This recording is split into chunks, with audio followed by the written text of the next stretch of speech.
नमस्ते, मैं हूं संजय शर्मा और एक बार फिर यूपी तक में आप सभी लोगों का बहुत बहुत स्वागत है। हम बात कर रहे हैं एक बार फिर 69,000 शिक्षकों की भर्ती के मामले में। उत्तर प्रदेश में 69,000 प्राथमिक शिक्षकों की भर्ती होनी है और वो लगभग 1.5 साल से ज्यादा हो गया और ये मामला अभी तक यूं ही कोर्ट कचहरियों के चक्कर लगा रहा है। लेकिन कोर्ट कचहरी से निकले तो फिर दूसरी चीजें सामने आ रही हैं। ये समझ लीजिए कि ये मामला काणे का ब्याह टाइप हो गया। एक पुरानी कहावत है कि काणे के ब्याह में 70 लफड़े, 70 रोड़े। एक मामला थोड़ा सा हल होता हुआ दिखता है, आगे दूसरी आफत खड़ी रहती है। अब साहब अदालत में सुप्रीम कोर्ट तक मामला गया। पहले सिंगल जज बेंच, उसके बाद डिवीजन बेंच का फैसला आ गया, फिर सुप्रीम कोर्ट में SLP आई, सुप्रीम कोर्ट ने नोटिस किया। अब मामला सामने आ रहा है कि कितनी गड़बड़ियां हुई हैं इसमें। और सिर्फ गड़बड़ियों की बात नहीं है, बहुत सारी गड़बड़ियां हैं, बहुत सारी लापरवाहियां हैं, बहुत सारी चीजें हैं और हर एक आदमी को इसमें इंसाफ चाहिए। सबसे बड़ा मसला तो है कि जो रिजल्ट आया सारे लोग दंग रह गए। कुछ ऐसे कैंडिडेट हैं जो एक ही परिवार के लोग हैं।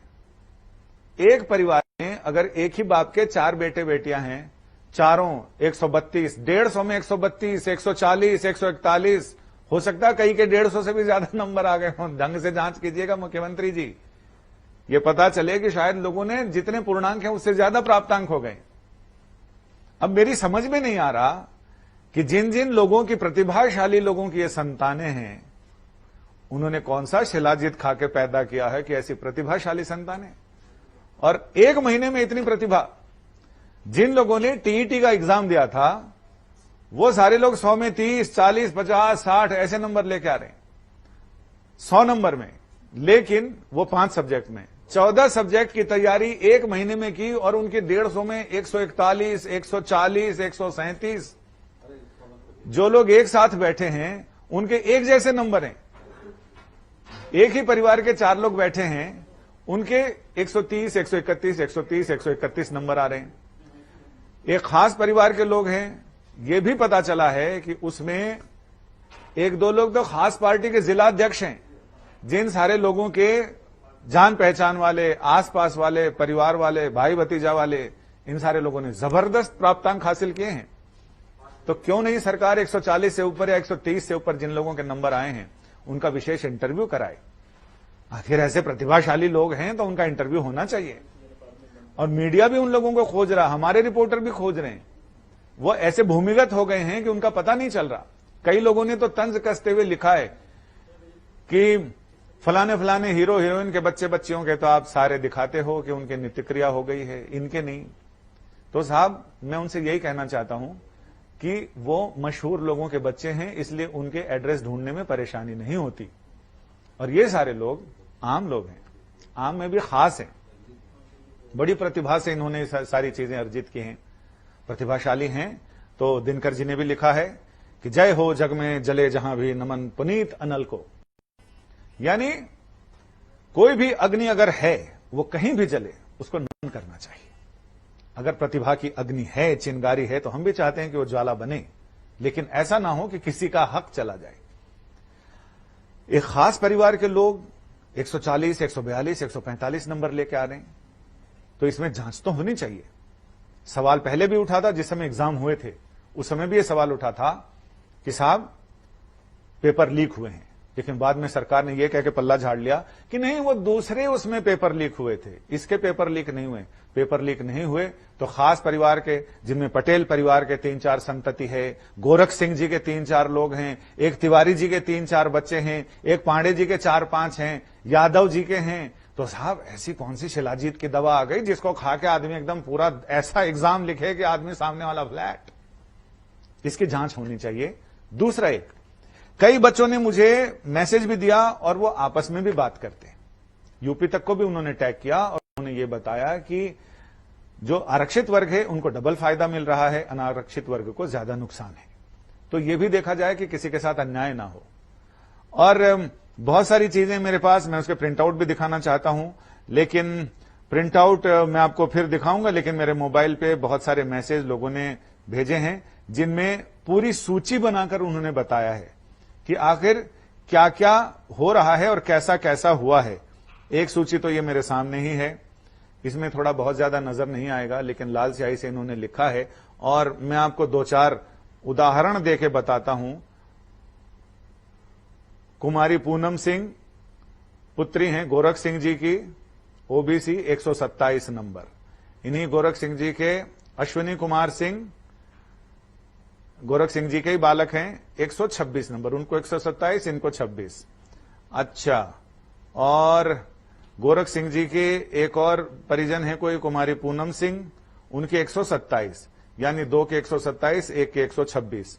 इसके अलावा नानू यादव जी के देवांश यादव, कृष्णकांत यादव, अर्चना, ये 3 लोग परीक्षा में शामिल हुए और तीनों के नंबर हैं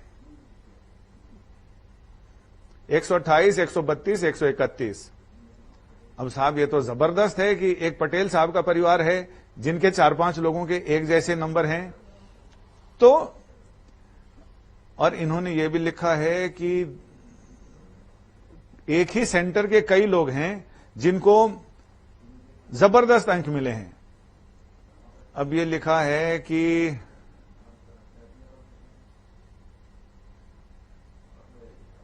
एक ही सेंटर से लोग हैं जिनको 129, 125, 126 नंबर मिले हैं। इसमें पिताजी का नाम तो नहीं लिखा है, लेकिन संध्या यादव, राजकुमार मौर्य और महिमा, ये सारे लोगों का जिक्र इसमें है। कुछ लोगों ने यह भी कहा है कि जब टीईटी का एग्जाम दिया तो उनके शायद 100 में से बहुत कम नंबर आए। 1 महीना 1.5 महीना बाद सीटेट का एग्जाम दिया, उनके 140, 142, 145 कौन सी कुंजिका घोल के पी गए पता नहीं।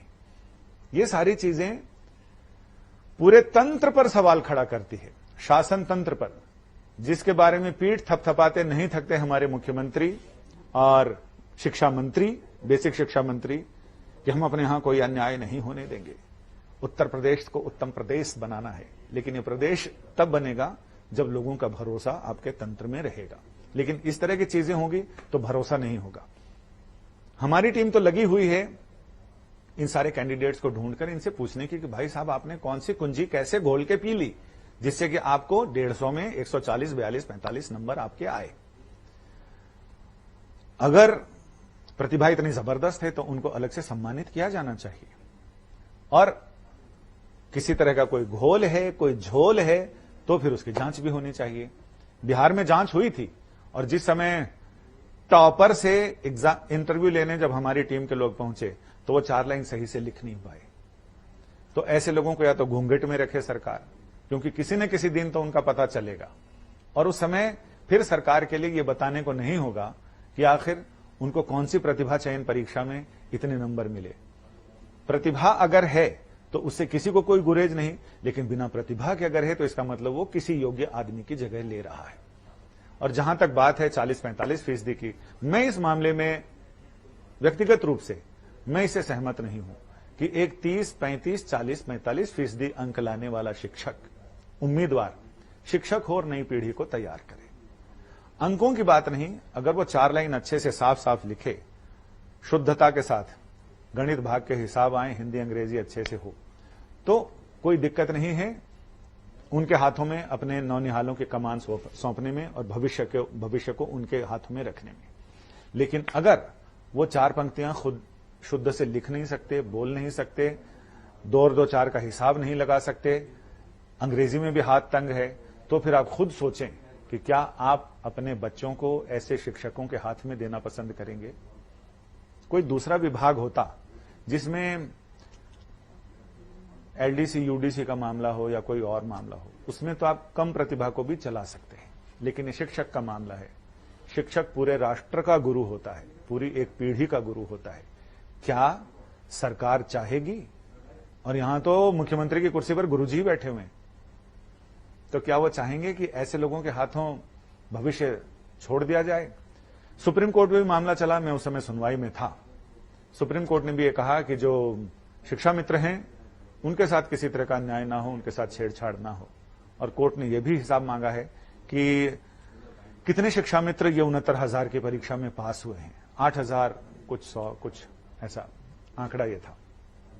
कोर्ट ने 6 जुलाई तक ये सारी चीजें मांगी हैं और 14 जुलाई को सुनवाई की अगली तारीख दी है। लेकिन बहुत सारे अभ्यर्थियों को यह लगता है कि इस बीच में कुछ न कुछ ऐसा घपला होगा, क्योंकि जो सरकारी तंत्र है वहां से भी जो छन छन कर खबरें आ रही हैं, उनका यह कहना है कि जून के पहले हफ्ते में या दूसरे हफ्ते में नियुक्ति पत्र दे दिए जाएंगे, बाकी कोर्ट में जो होगा सरकार निपट लेगी। लेकिन उनको यह डर है कि इस हड़बड़ी में कहीं ऐसा ना हो कि ये 142, 141, 131, 136, 135 ये बाजी मारना ले जाएं, और जो सही में प्रतिभाशाली हैं, जिन्होंने अपनी मेहनत के बल पे नंबर हासिल किए हैं, कहीं वो फिर से ठगे ना रह जाए। तो ये जिम्मेदारी हमारी तो है, हम तो वॉच डॉग हैं, लेकिन सरकार की ज्यादा बनती है जिनके नाम पर ये सारी चीजें चलती हैं। पिछली सरकारों ने अपने अपने हिसाब से अर्हता और शर्तें रखी और भर्तियां की, जिनमें 40 और 45 अधिकतम न्यूनतम नंबर इतने कट ऑफ सेट किए कि 45% नंबर अगर जनरल क्लास के हैं तो उन्हें भर्ती मिलेगी, और 40% अगर रिजर्वेशन कोटे के यानी SC/ST क्लास के हैं तो उनको शिक्षा मित्र बनाया जाएगा, शिक्षक बनाया जाएगा। लेकिन अब की ये सरकार अगर 65 और 60% कट ऑफ रखती है तो मेरा मानना है कि ज्यादा प्रतिभाशाली लोग उसमें आने चाहिए। लेकिन ज्यादा प्रतिभाशाली के चक्कर में यह ना हो कि किसी खास पार्टी के खास जिलाध्यक्ष ने अपने प्रतिभा का इस्तेमाल करते हुए इन सारे लोगों को आगे बढ़ा दिया, तो ये नई पीढ़ी के लिए तो नुकसानदेह होगा। और इसमें हम अभी से, ये हमारी कोशिश है कि लोग जागरूक हों। लॉकडाउन चल रहा, लॉकडाउन का ऐसा फायदा ना हो जाए कि अगली सारी पीढ़ी का भविष्य ही लॉकडाउन हो जाए। इसमें सरकार की भी जिम्मेदारी बनती है, प्रदेश सरकार इस पर जरूर देखे और ये देखे कि सिर्फ प्रतिभाशाली लोगों को टिकट मिलना चाहिए यहां आने का, बाकी ऐसा नहीं कि कोई शॉर्टकट से या फिर क्या कहते हैं वाइल्ड कार्ड से कोई अंदर ना घुस जाए। और ये वाइल्ड कार्ड वाले लोग हैं, इनके ऊपर निगाहदारी रखना जरूरी है। अगर निगाहदारी ना हुए तो सावधानी हटी और दुर्घटना घटी, और ऐसी दुर्घटना घटेगी फिर नई पीढ़ी फिर कैसे निकलेगी। अभी जैसे निकल रहे हैं यूपी के प्रतिभाशाली लोग, फिर इससे भी ज्यादा प्रतिभाशाली निकलेंगे, क्योंकि जिस तरह से शिक्षक पास होकर आया है वो कोशिश करेंगे कि वो उनके भी विद्यार्थी, उनकी भी आगे वाली नस्लें वैसे ही निकलें। फिर सोच लीजिए भविष्य कहां रहेगा, राज्य का भविष्य, देश का भविष्य, और ये हम सारे लोगों का आपके ही हाथों में है। आपके हाथों में मतलब उत्तर प्रदेश सरकार के हाथों में। नमस्ते।